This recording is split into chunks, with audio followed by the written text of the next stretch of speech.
Good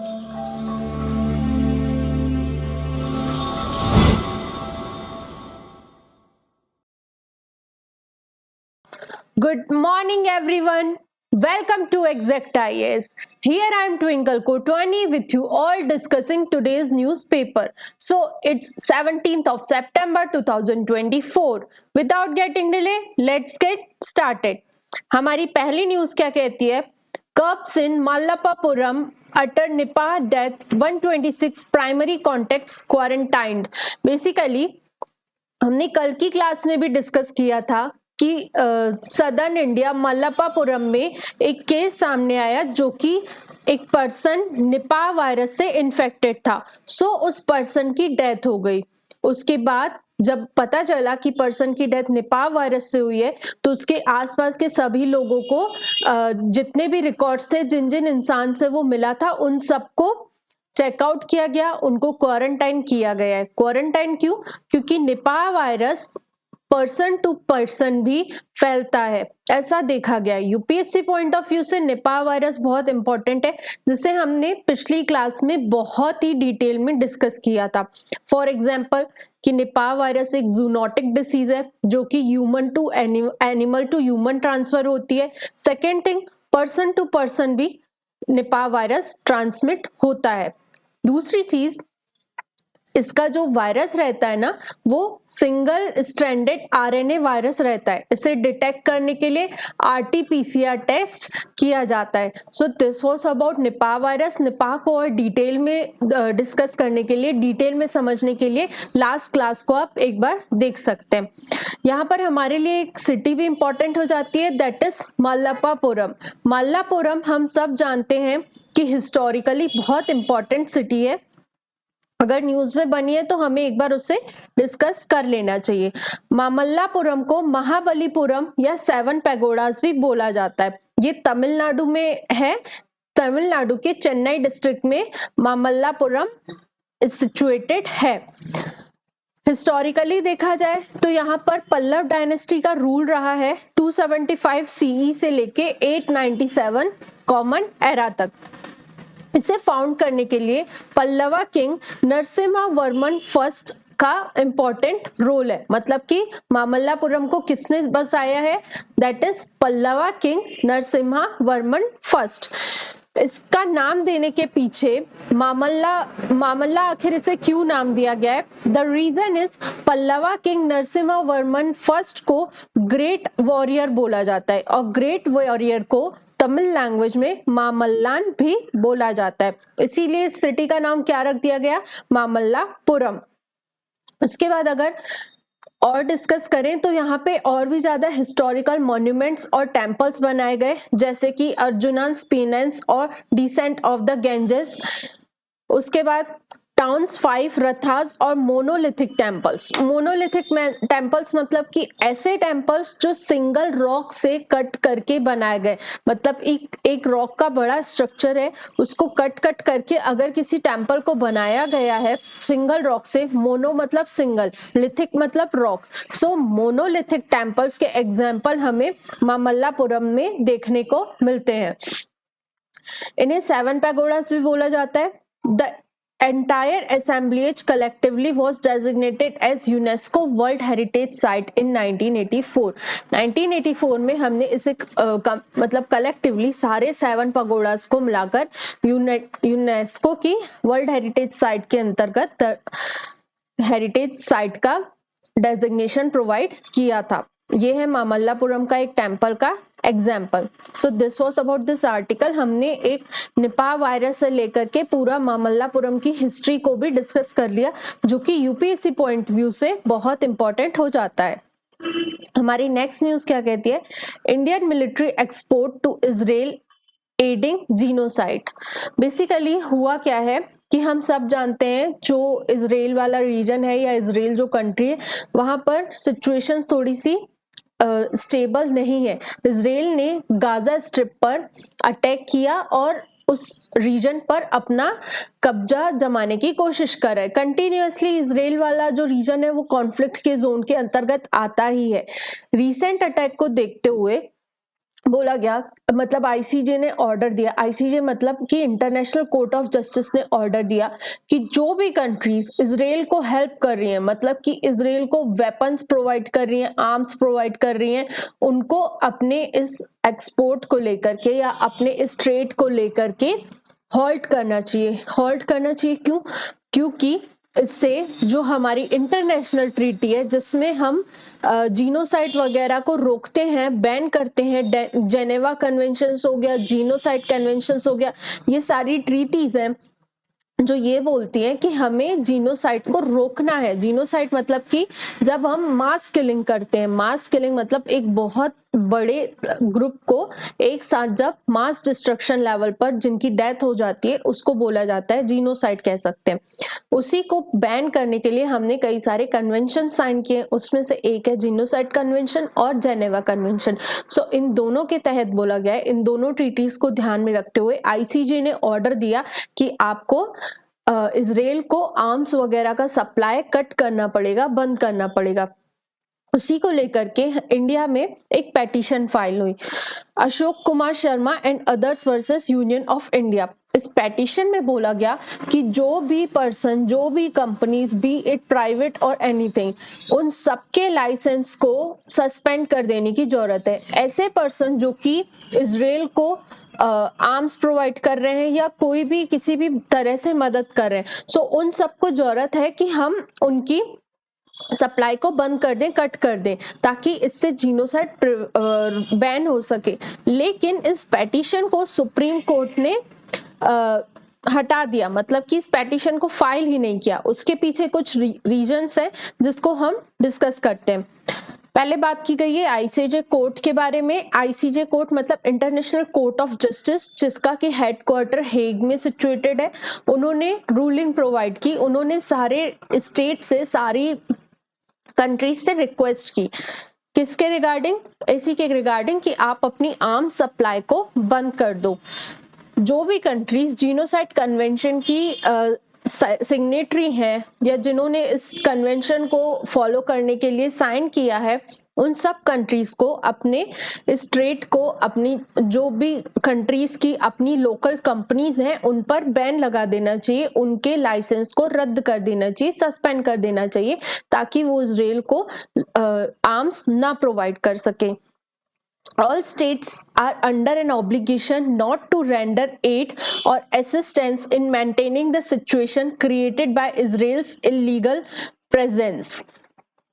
already discussed कि Israel ने Gaza strip पर इलीगली हमला बोला है, जिसकी वजह से वहां पे लोगों की बहुत ज्यादा डेथ हो रही है। उसको कंसीडर करते हुए जो इंटरनेशनल कन्वेंशंस हैं वो कंट्रीज को ऑब्लिज करती है, मतलब कि एक दायरे के अंतर्गत लाती हैं कि आपको इस चीज को रोकने की जरूरत है।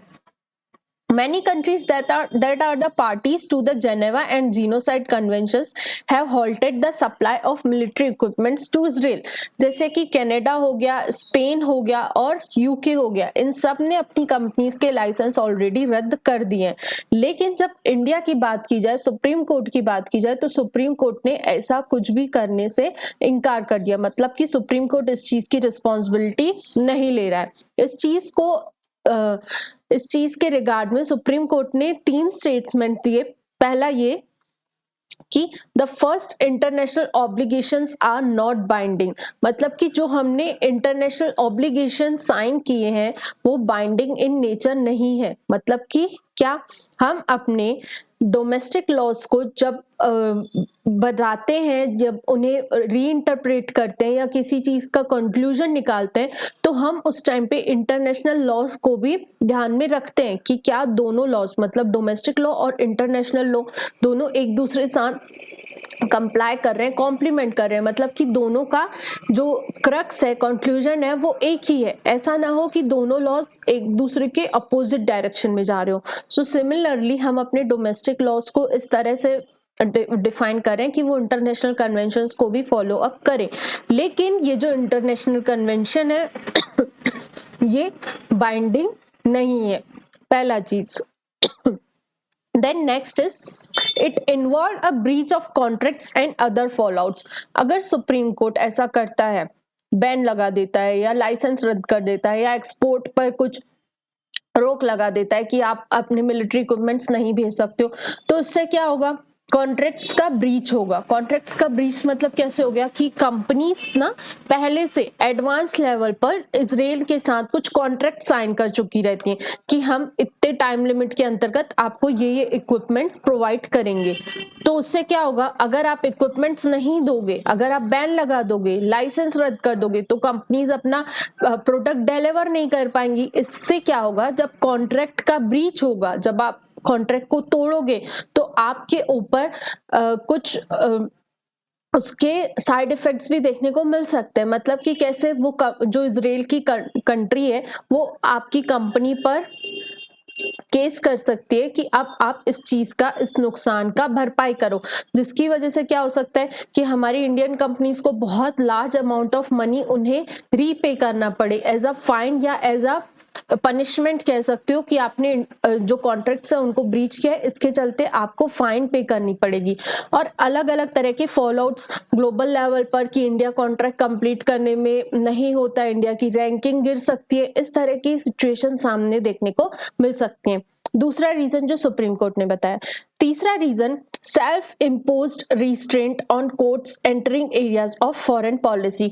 बेसिकली जो इंडिया का सुप्रीम कोर्ट है ना, वो अपने ऊपर एक सेल्फ इम्पोज रिस्ट्रेंट लगाता है, मतलब खुद को इंडिया की फॉरेन पॉलिसी से एक दूर रखने की कोशिश करता है।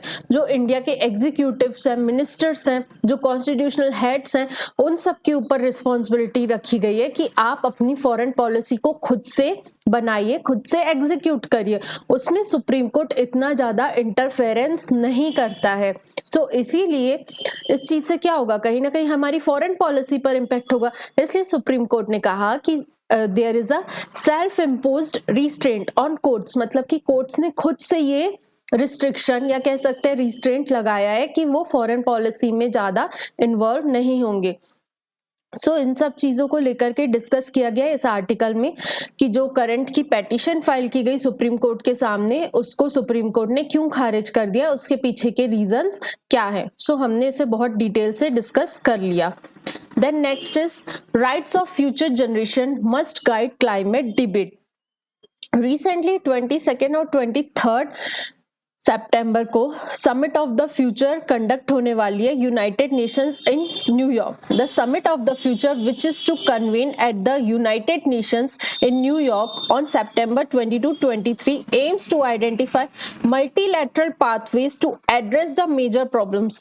क्लाइमेट चेंज हो गया या कोई भी पॉल्यूशन, पैंडेमिक्स, इनकम इनइक्वालिटीज, ये सारी जो बड़ी बड़ी प्रॉब्लम्स है जो ग्लोबली लेवल पर लोगों को इफेक्ट कर रही हैं, इन सबको लेकर के एक समिट होने वाली है 2024 में ही, सितंबर के मंथ में 22-23 सितंबर को।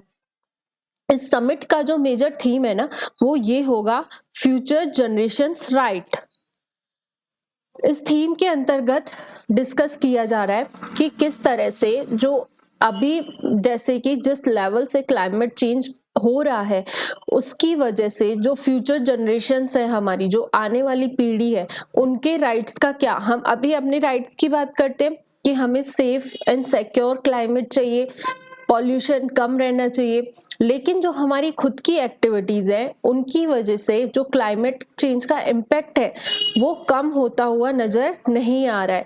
इसलिए इस समिट में rights of the future generation को लेकर के एम्फेसाइज किया जाएगा, डिस्कस किया जाएगा कि हमारी ये रिस्पॉन्सिबिलिटी है कि जिस तरह से हमने अपने पूर्वजों से नेचर को लिया है, जितना प्योर हमें नेचर मिला है, जितनी अच्छी कंडीशंस में मिला है, उससे और बेहतर कंडीशंस करके जरूरत है कि हम अपनी फ्यूचर जनरेशंस को डिलीवर करें, ताकि वो भी एक अपनी बेहतर हेल्दी एंड वेल्दी लाइफ जी सके।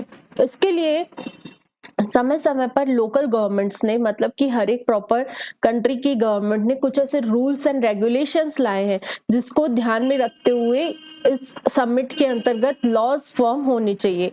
कुछ ऐसी जो रेगुलेशंस है उनको डिस्कस करते हैं, जैसे कि they also draw upon judgments from many low and middle income countries on environmental matters। मतलब कि इस समिट के अंतर्गत कुछ जो छोटी कंट्रीज हैं, लो एंड मिडिल इनकम कंट्रीज हैं, उन्होंने किस तरह से क्लाइमेट चेंज के इम्पैक्ट को कम करने के लिए अपने कंट्री में लोकल लॉज बनाए, उन सब से एक क्रक्स निकाल करके इस समिट के अंतर्गत रूल्स एंड रेगुलेशंस लाने चाहिए। जैसे कि पहला, कोलंबिया का law which advanced principles of intergenerational solidarity by ordering the government to formulate and implement an intergenerational pact for the life of the Colombian Amazon।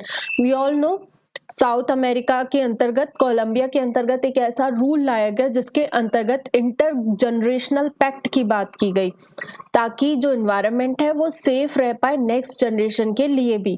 उसके बाद पाकिस्तान की बात करें तो पाकिस्तान कंट्री ने भी सीमेंट प्लांट्स पर बैन कर दिया, या फिर कह सकते हैं कुछ लिमिट्स लगाई है। क्योंकि वी ऑल नो सीमेंट की इंडस्ट्री, सीमेंट का प्रोडक्शन कहीं ना कहीं हमारी रेस्पिरेटरी डिसीज को बढ़ा सकता है। सो पाकिस्तान जैसी कंट्री भी इस चीज को समझती है और इस तरह से सीमेंट की इंडस्ट्री के प्लांट्स पर कुछ रिस्ट्रिक्शंस लगाती है ताकि एनवायरनमेंट सेफ रह सके।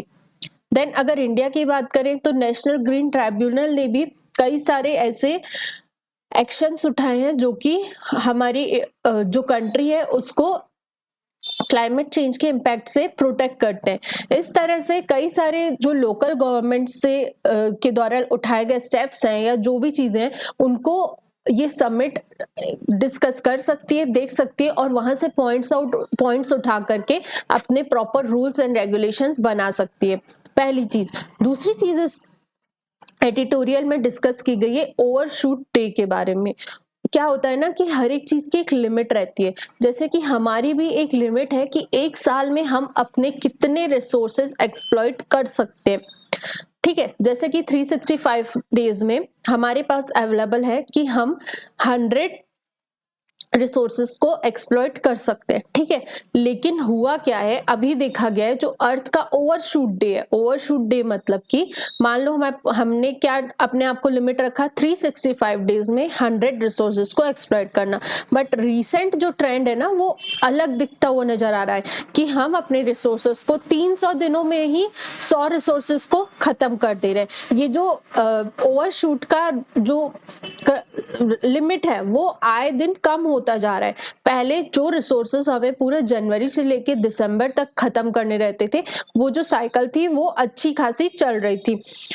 1970 तक हमारे रिसोर्सेस दिसंबर मंथ तक चलते थे, लेकिन अभी जो ट्रेंड बढ़ता हुआ या जो ट्रेंड बदलती हुई चीजें हमें सामने आ रही है, उसमें हम अपने ओवरशूट डे को अगस्त के मंथ में ही अचीव कर रहे हैं। मतलब कि जितने रिसोर्सेज हमें जनवरी से लेके दिसंबर तक खत्म करने थे, उतने हम अगस्त में ही खत्म कर दे रहे हैं। उसके बाद क्या होता है, हम एक्स्ट्रा रिसोर्सेज को एक्सप्लॉइट करना शुरू कर देते हैं। अगर इस तरह से ओवरशूट डे का जो टाइम स्पेन है वो घटता चला जाएगा तो हमारी फ्यूचर जनरेशंस के लिए तो कुछ बचेगा ही नहीं। सो इस चीज को ध्यान रखने की जरूरत है कि जो आने वाली समिट है जो हम ऑर्गेनाइज करेंगे उसमें हम हमारी फ्यूचर जनरेशंस के राइट के बारे में और बेहतर तरीके से डिस्कस करें। Then next editorial is women led development in the Rajya Sabha. Basically जो हमारी राज्यसभा है उसमें हमने कई सारे विमेन लेड डेवलपमेंट की बात की है। पहला चीज तो हमने एक रिजर्वेशन एक बिल सामने रखा जिसके अंतर्गत हम महिलाओं को रिजर्वेशन प्रोवाइड करेंगे हमारी लेजिस्लेटिव बॉडीज में, पहला चीज। दूसरा, रिसेंटली जो हमारे राज्यसभा के चेयरपर्सन है या यूं कह दें कि जो वाइस प्रेसिडेंट जगदीश धांकर जी, उन्होंने वाइस प्रेसिडेंट के पैनल में 50% विमेन्स को इंक्लूड कर दिया। उस पैनल को रिकॉन्स्टिट्यूट किया गया, मतलब कि जो पैनल बना हुआ था उसको हटा करके फिर से रिकॉन्स्टिट्यूट किया गया और उसमें 50% विमेन्स को जगह दी। ये सारे जो एग्जाम्पल्स हैं वो ये शो कर रहे हैं कि किस तरह से इंडिया जो है वो विमेन सेंट्रिक ग्रोथ या वुमेन लेड डेवलपमेंट की तरफ आगे बढ़ रहा है।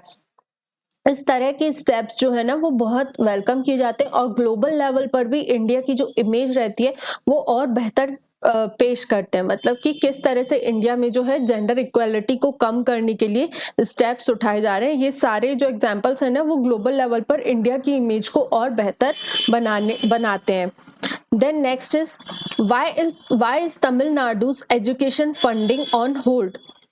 बेसिकली एक समग्र शिक्षा चलाया गया जिसके अंतर्गत जो सेंटर है वो स्टेट्स को फंड प्रोवाइड करता है, पैसे प्रोवाइड करता है। किस चीज के लिए? अपनी स्कीम्स के लिए, अपने एजुकेशन के लेवल को बढ़ाने के लिए, नए एजुकेशन से रिलेटेड, शिक्षा से रिलेटेड नए इंफ्रास्ट्रक्चर डेवलप करने के लिए। सो इसी के तहत जो है समग्र शिक्षा चलाया गया और सेंट्रल अपने कुछ फाइनेंस प्रोवाइड करता है स्टेट गवर्नमेंट्स को। जो सेंट्रली स्पॉन्सर स्कीम रहती है जिसका रेशियो 60/40 रहता है, उसके तहत सेंटर कितना कंट्रीब्यूट करेगा? 60% और स्टेट्स 40%। लेकिन अभी जो सभी स्टेट्स को क्या किया गया? समग्र शिक्षा अभियान के तहत फंड्स प्रोवाइड कर दिए गए। इंस्टॉलमेंट में फंड प्रोवाइड करने की बात की गई तो पहला इंस्टॉलमेंट सभी स्टेट्स तक पहुंच गया, लेकिन तमिलनाडु के साथ ऐसा नहीं हुआ। क्यों?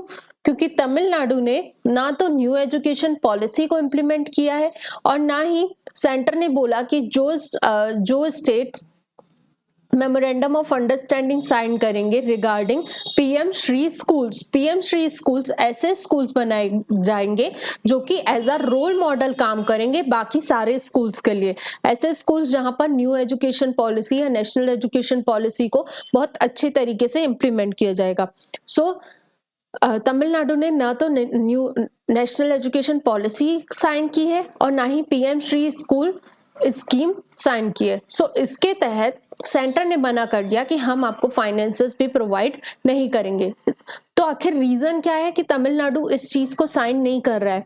पहला रीजन, तमिलनाडु ने रिसेंटली स्टेट एजुकेशन पॉलिसी बनाई, उसमें मेजरली बहुत सारे ऐसे एलिमेंट्स हैं जो कि नेशनल एजुकेशन पॉलिसी के तहत रखे गए। तमिलनाडु का मानना यह है कि जो एजुकेशन है उस पर स्टेट का भी एक राइट है। सो अगर स्टेट ऐसी पॉलिसीज फॉर्म कर रहा है तो उससे जरूरी नहीं है कि वो सेंटर की भी पॉलिसीज को अपने यहाँ इम्प्लीमेंट करे। अगर उसकी पॉलिसीज बेहतर तरीके से काम कर रही हैं, जो कि हमारे पास फैक्ट्स हैं कि जो तमिलनाडु की एजुकेशन है वो बहुत अच्छी है। इवन वहां पर जो हमने नेशनल लेवल पर टारगेट रखा है ना कि हमें हायर एजुकेशन में ग्रॉस एनरोलमेंट रेशियो 50% तक लाना है 2030 तक, वहीं तमिलनाडु में अभी ही ग्रॉस एनरोलमेंट रेशियो 52% है। मतलब कहीं ना कहीं तमिलनाडु की जो पॉलिसीज है वो बेहतर है, इसलिए वो न्यू एजुकेशन पॉलिसी को इम्प्लीमेंट नहीं कर रहा है, पहली चीज। दूसरा चीज, तमिलनाडु को दिक्कत है लैंग्वेज फॉर्मूला से। जो नेशनल एजुकेशन है वो 3 लैंग्वेज फॉर्मूला को प्रमोट करती है, मतलब कि जो स्कूल्स हैं उसमें क्लास 5th तक आप मदर टंग में एजुकेशन प्रोवाइड कर सकते हो, लेकिन उसके बाद बच्चों को 3 लैंग्वेजेस सीखना जरूरी है।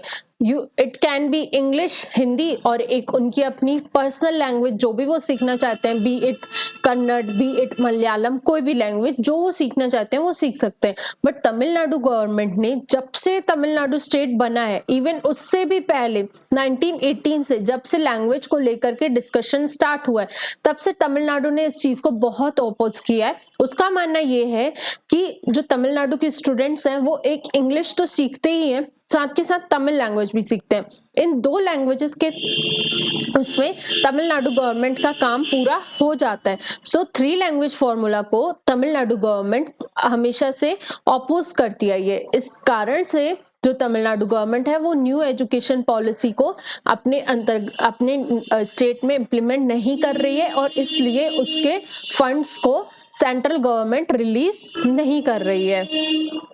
सो हमने डिस्कस कर लिया कि तमिलनाडु की जो एजुकेशन फंडिंग है वो होल्ड पर क्यों रखी गई है। Then next is how do emergency provisions impact centre state relations. Basically हम सब जानते हैं, हम सब कंटिन्यू डिस्कस कर रहे हैं इस चीज को लेकर के, जो हमारा नॉर्थ ईस्टर्न स्टेट है दैट इज मणिपुर, वहां पे violence like situation, drone attack, civilian पर अटैक, अलग अलग तरह के अटैक्स हो रहे हैं।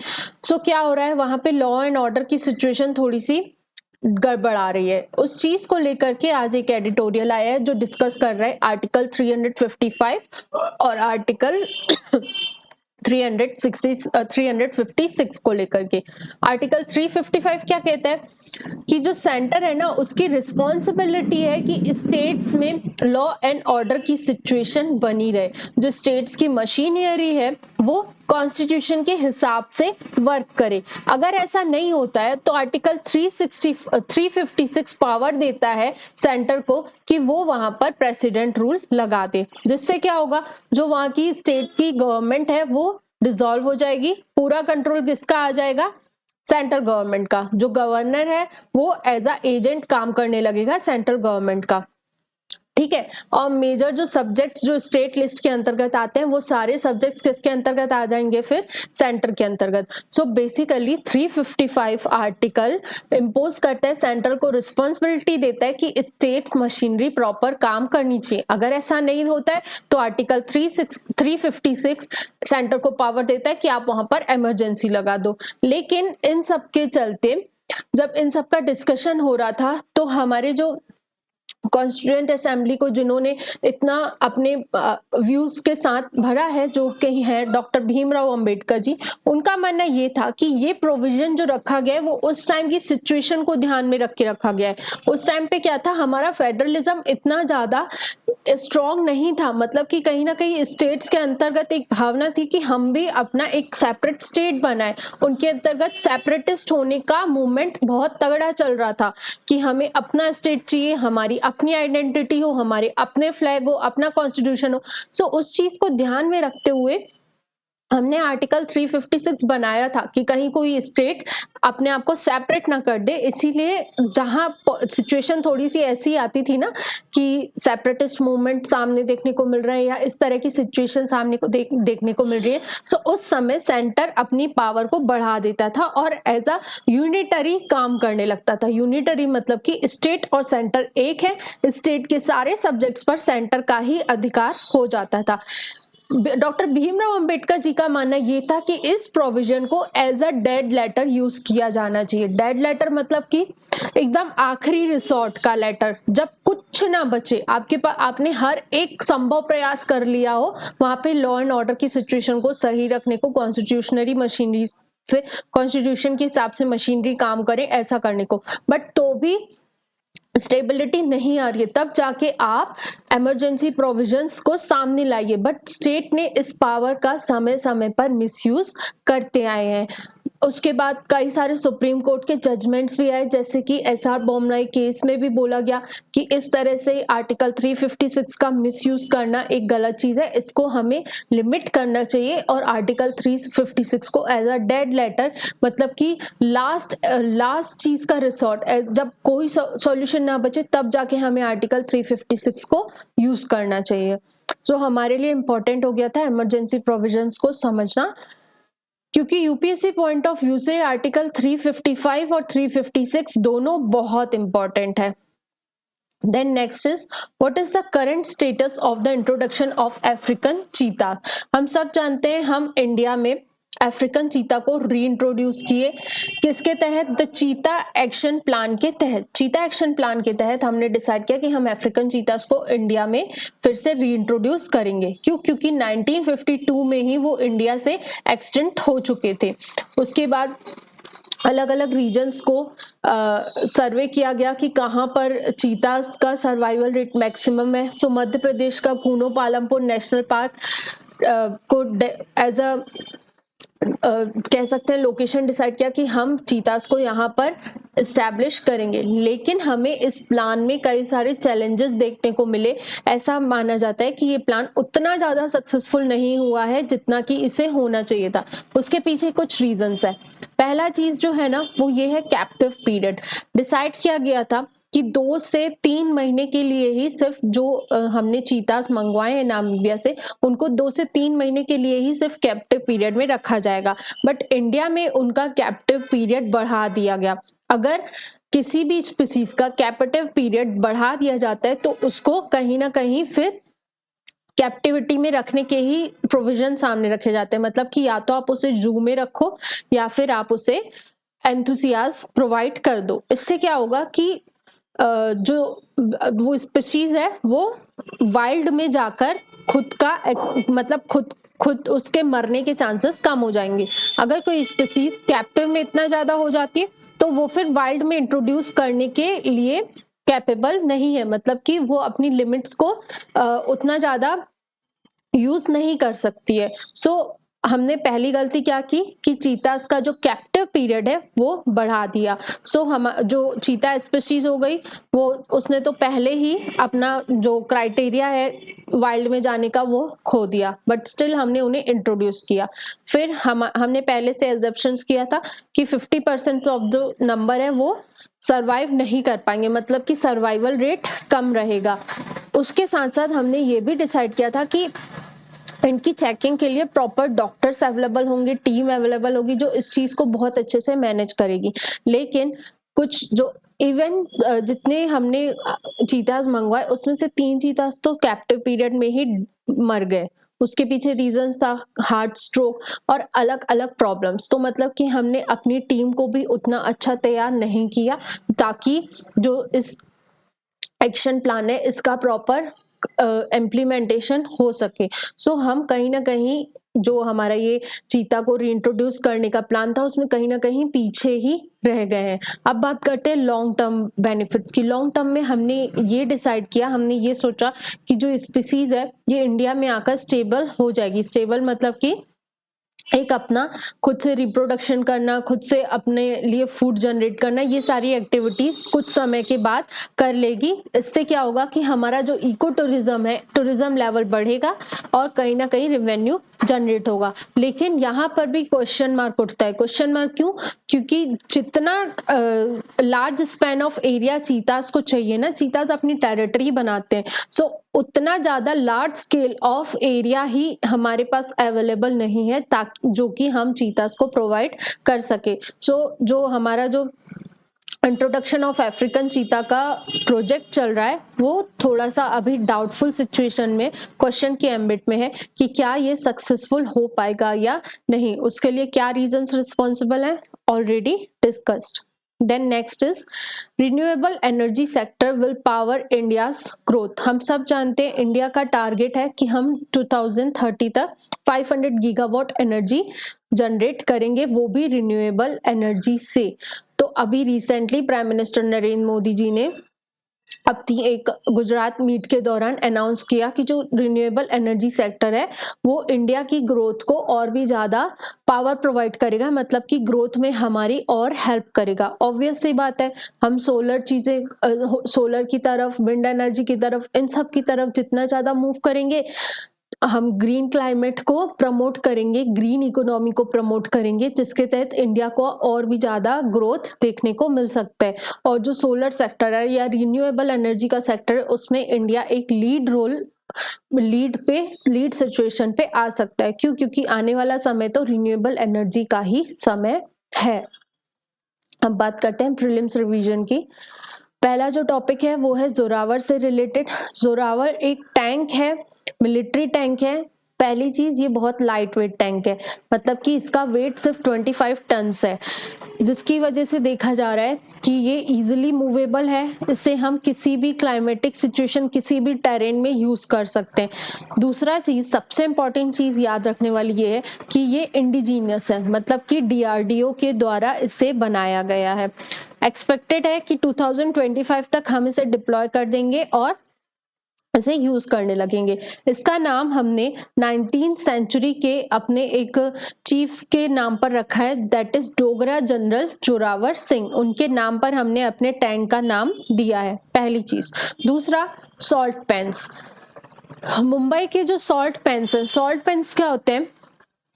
जैसे कोई लैंड है उस पे अगर कभी सी का वाटर आ गया है, अगर ये लैंड है यहाँ पर सी का वाटर किसी बार आ गया तो यहाँ पर जो सी का सॉल्ट है वो रह जाता है, पानी तो वापस चला जाता है लेकिन सॉल्ट इस लैंड पर ही रह जाता है। फिर समय के साथ जब पानी पूरा इवेपोरेट हो जाता है, वहां पर छोटे छोटे सॉल्ट्स के पेन्स बन जाते हैं, गड्ढे टाइप के बन जाते हैं, गड्ढे या हीप टाइप का कह सकते हैं, वो बन जाता है, उसे बोला जाता है सॉल्ट पेन्स।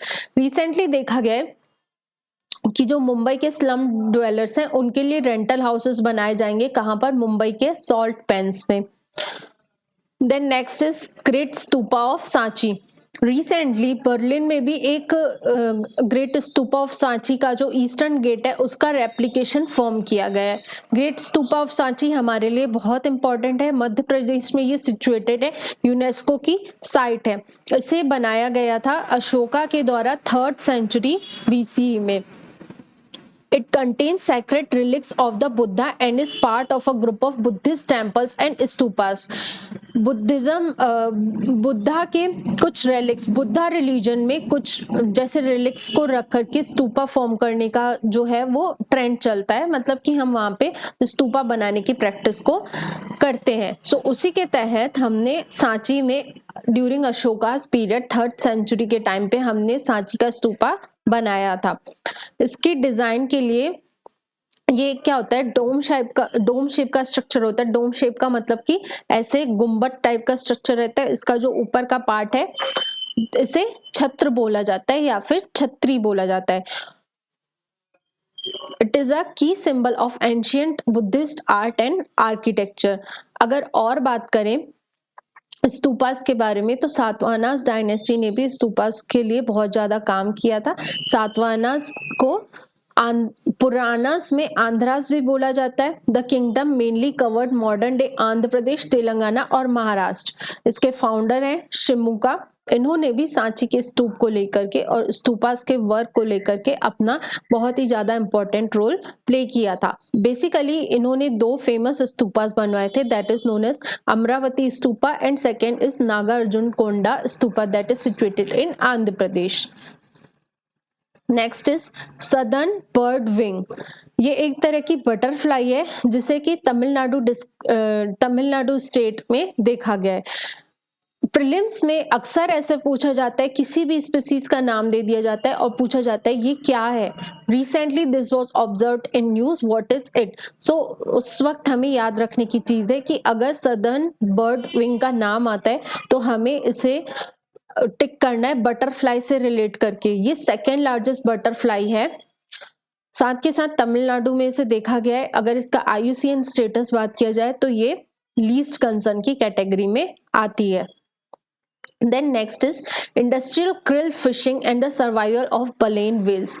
Baleen whales एक टाइप की whales हैं जो कि टूथलेस होती हैं। टूथलेस मतलब कि उनके पास दांत नहीं होते, इसलिए वो क्रिल्स पर डिपेंडेंट रहती हैं। क्रिल्स मतलब समुद्र में एक जीव रहता है, छोटे छोटे कीड़े टाइप के रहते हैं। तो ये जो बलेन वेल्स रहती है ना, ये क्रिल्स को एक साथ जैसे इसने अपना बड़ा सा मुंह खोला है तो ये अपना बड़ा सा मुंह खोलती है और लार्ज अमाउंट ऑफ क्रिल्स को अपने अंदर कर लेती है और धीरे धीरे उनकी प्रोसेसिंग होती रहती है। लेकिन इंडस्ट्रियल क्रिल फिशिंग मतलब कि लार्ज अमाउंट ऑफ क्रिल की फिशिंग की जा रही है इंडस्ट्रियल लेवल पर। सो उसकी वजह से जो बलेन वेल्स हैं उनके सर्वाइवल पर भी क्वेश्चन उठ रहे हैं। बलेन वेल्स एक बहुत इंपॉर्टेंट स्पीसीज है। ये अपनी लाइफ स्पैन के दौरान भी इन्वायरमेंट के लिए बहुत जरूरी है। ये पूरे मरीन इकोसिस्टम को बैलेंस बना के रखती है। साथ के साथ जब इसकी डेथ हो जाती है ना तो भी ये कंट्रीब्यूट करती है डीप सी इकोसिस्टम में न्यूट्रिएंट प्रोवाइड करने का काम करती है। Upon death they provide nutrients to deep sea ecosystem. So कहीं ना कहीं बलेन वेल्स टीथलेस वेल्स होती हैं जो कि मरीन इकोसिस्टम के लिए बहुत इंपॉर्टेंट हैं, जो कि सरवाइव करती हैं क्रिल्स पर। और क्रिल्स की फिशिंग के कारण, क्रिल्स को इंडस्ट्रियल लेवल पर निकालने के कारण बलेन वेल्स को कहीं ना कहीं क्वेश्चन के मतलब कि उनको challenges फेस करने पड़ रहे हैं। So this was all about today. Hope you all like this session. इस तरह के और इंटरेस्टिंग सेशन से जुड़ने के लिए ज्वाइन करिए एग्जैक्ट IAS। हमारे Instagram channel, Facebook channel, WhatsApp link सभी कुछ डिस्क्रिप्शन में प्रोवाइड है। PDF डाउनलोड करने के लिए हमारे टेलीग्राम चैनल को ज्वाइन करिए। Hope you all like the sessions. Thank you.